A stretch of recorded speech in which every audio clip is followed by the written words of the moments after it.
আজকে ভগবানের বলা 12টি সাধনার সর্বশেষ সাধনায় এসে পৌঁছেছি আমরা। যেই সাধনাটিতে ভগবান প্রথমে কিভাবে সাধনা করতে হবেন বলেছেন, যেই 12টি সাধনার মধ্যে, এবং তারপরে কি করে একজন আধ্যাত্মিকভাবে সবল মানুষ হয়ে উঠতে হবে সেটা বলেছেন। চুপচাপ করে ম্যানম্যান করে কিছু মেনে নেওয়ার কথা নয়, কিভাবে সবল হতে হবে, স্বনির্ভর হতে হবে, অকপট হতে হবে সেটা বলেছেন।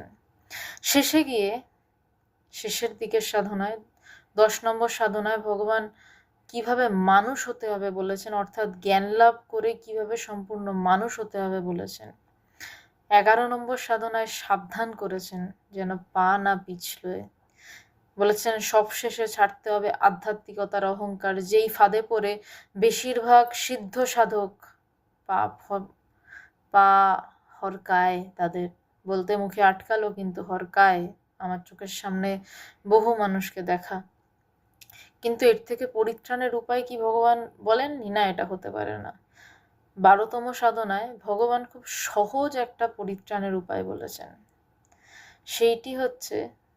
সেই সাধনাটি হচ্ছে হরে কৃষ্ণ বলো। সোজা ভাষায় হাত জোর করে নাও।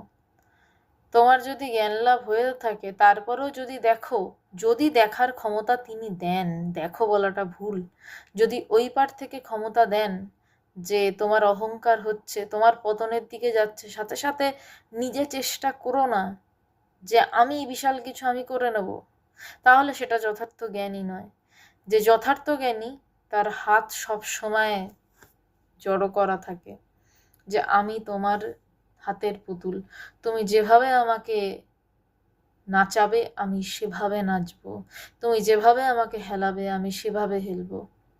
সুতরাং হাত জোর করে হরে কৃষ্ণ বলো। হরে কৃষ্ণ এই মন্ত্রটি ইন্টারন্যাশনাল বেদান্ত সোসাইটিতে ভগবান শক্তি মন্ত্র হিসাবে বলেছেন। তার অনেক কারণ রয়েছে, সেটা নিয়ে অন্য একদিন আলোচনা করব। কিন্তু আবার 12টি সাধনার যেহেতু আজকে শেষ দিন, পুরো সাধনাগুলো একবার জাস্ট রিপিট করছি। করতে হবে ধ্যান প্রথম, দ্বিতীয় পড়তে হবে বেদান্ত, তৃতীয় খেয়াল রাখতে হবে শরীর, চতুর্থ রোধ করতে হবে অপচয়, পঞ্চম ভাবতে হবে পরের কথা, ষষ্ঠ হতে হবে স্বনির্ভর এবং অপকট,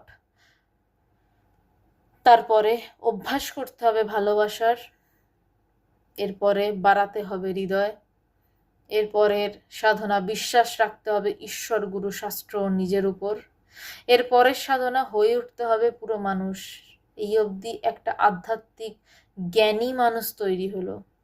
এরপরে তার পতনের শুরু হয়। সেই পতন সম্পর্কে ভগবান সাবধান করেছেন এবং যাতে না হয় সেই চেষ্টা করছেন, যে সব শেষে ছাড়তে হবে।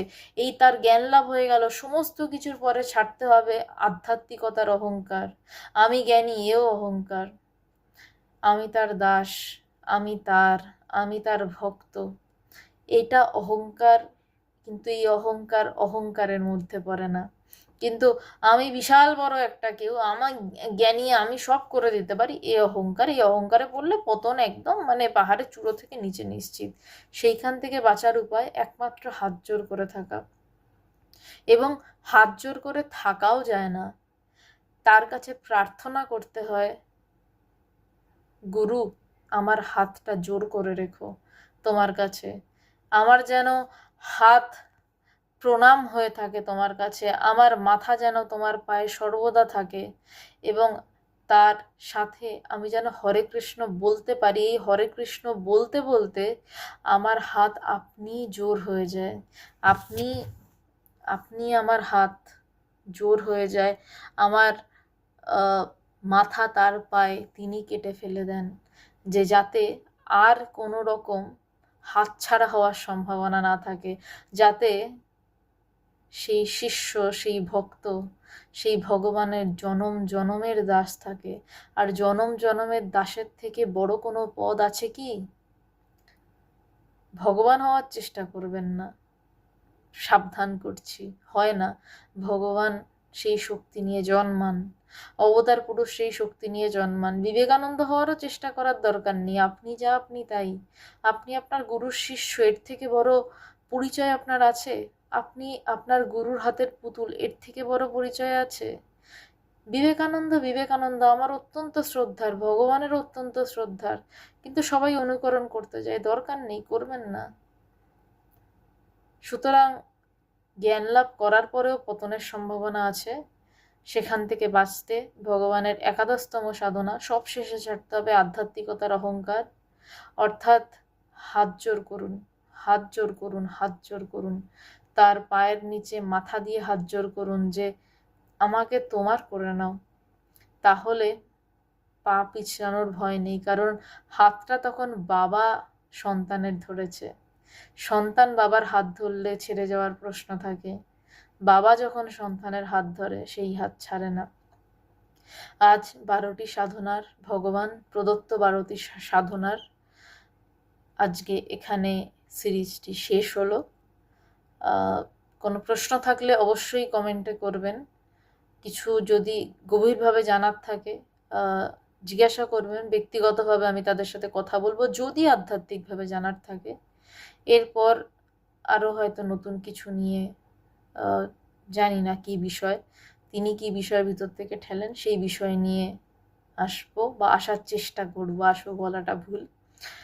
এই 12টি সাধনার অন্তত, এই একটা কথা বলে শেষ করছি, ভগবান একবার আমাদের বলেছেন যে এই 12টি সাধনার মধ্যে অন্তত যদি 3 থেকে 4টি সাধনা কেউ সিরিয়াসলি করতে পারে সে মহাপুরুষ হয়ে যায়। আজকে 12টি সাধনার যেই ব্যাখ্যা করার চেষ্টা আমি করলাম আমার গুরু কৃপায়, ভগবানের কৃপায়, আপনারা আশা করি বুঝতে পারছেন যে এই 12টি সাধনার মধ্যে অন্তত যদি 3-4টে ঠিকভাবে নিজের জীবনে পালন করার চেষ্টা করেন, তাহলে কিন্তু আপনি মহাপুরুষে শুধু পরিণত হবেন না, একজন জ্ঞানী মানুষে পরিণত হবেন, ব্রহ্মজ্ঞানী মানুষে পরিণত হবেন, এবং সেখান থেকে পতনের সম্ভাবনাটাও ভগবান বন্ধ করার রাস্তা বলে দিয়েছেন। কতদূর করবেন সেটা আপনাদের ব্যাপার। নমস্কার।